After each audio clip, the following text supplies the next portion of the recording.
Anda kembali di Kabar Petang. Pemirsa, kita lanjutkan kembali dialog bersama Prof. Burhan dan Bang Daniel. Kita ke Prof. Burhan terlebih dahulu, menjawab tadi sebelum komersial break. Bagaimana ketika melihat hubungan antara Megawati, SBY dan Jokowi, apakah mungkin Presidential Club ini akan terwujud, Bang? Ya, memang per hari ini hubungan itu masih membeku ya. Terutama antara Ibu Mega dengan Pak Jokowi dan Ibu Mega dengan Pak SBY.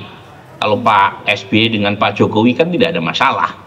Tetapi lepas apakah Presidential Club nanti terwujud atau tidak, dan apakah silaturahmi antar para presiden dan mantan presiden itu terjadi atau tidak, itu Pak Prabowo sudah mendapatkan apresiasi dan sekaligus kredit positifnya. Jadi dengan memunculkan ide ini, Pak Prabowo dianggap sebagai figur pemersatu, figur yang mencoba mendobrak kebekuan hubungan antar mantan presiden selama ini. Jadi lepas apakah itu terjadi atau tidak, itu banyak apresiasi yang sudah diberikan kepada Pak Prabowo atas ide ini. Jadi dan menurut saya secara substansi layak untuk dicoba ya. Karena bagaimanapun perbedaan antara tradisi politik dan sistem politik Amerika dengan Indonesia itu lebih memungkinkan bagi pertemuan antar para tokoh. Di Amerika sulit loh pertemuan antar mantan presiden, karena dua partai yang dominan di sana itu sangat bertentangan. Di Indonesia kan cenderung neo-ideologis, hubungan antar partai, sistem kepartean, ideologi partai itu cenderung lebih kabur. Jadi sepertinya lebih mudah untuk menjalin hubungan. Jadi hubungan yang selama ini membeku itu bukan karena persoalan ideologis, itu hubungan personal saja yang membuat misalnya satu tokoh dengan tokoh lain sejauh ini belum ada pertemuan. Jadi seharusnya lebih mudah untuk didobrak ketimbang misalnya menjalin Presidential Club di Amerika. Oke, Prof, selain soal kemungkinan tadi, mungkin saya ingin mendalami dulu ya, Prof ya.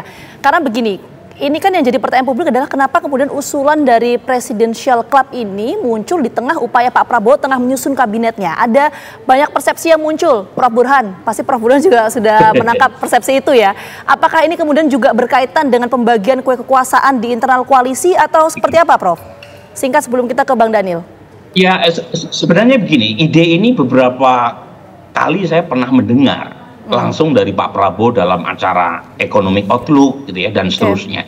Jadi ini bukan ide baru, tetapi memang Presidential Club yang disampaikan Bu Daniel tadi yang itu marak belakangan ya, ketika presiden terpilih itu sedang mempersiapkan semacam rute atau peta jalan atau skuad kabinetnya mendatang. Jadi kalau kemudian muncul pemikiran atau tafsir politik seperti yang Gina sampaikan ya wajar. Tapi saya pribadi ya itu memandang sepertinya kok nggak sampai sejauh itu. Kenapa, Prof? Karena ya namanya mantan presiden itu kan pasti sudah madep pandito ratu ya. Jadi kemudian bicara tentang urusan siapa yang jadi menteri ini, menteri itu gitu ya. Itu kok sepertinya terlalu rendah gitu. Mungkin melalui pihak lain ya, tidak langsung dari misalnya Ibu Mega, tidak langsung dari Pak SBY, tidak langsung dari Pak Jokowi ya, mungkin ini tafsiran saya. Karena terlalu apa namanya, kalau istilahnya itu low politics ya ketimbang high politics ya. Meskipun lagi-lagi ini keuntungan buat Pak Prabowo, selain tadi dianggap sebagai pemersatu bangsa, saat yang sama kalau misalnya Presidential Club ini terbentuk atau terwujud, itu Pak Prabowo tidak akan dikesankan tergantung pada satu orang saja.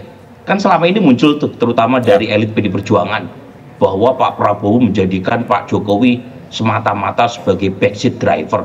Nah kalau misalnya muncul Ibu Mega, muncul Pak SBY, itu kan akan menimbulkan kesan bahwa Pak Prabowo itu di belakangnya bukan hanya Pak Jokowi, tapi ada juga Ibu Mega dan Pak SBY. Nah ini keuntungan lain kalau misalnya Presidential Club jadi ya digagas oleh Pak Prabowo.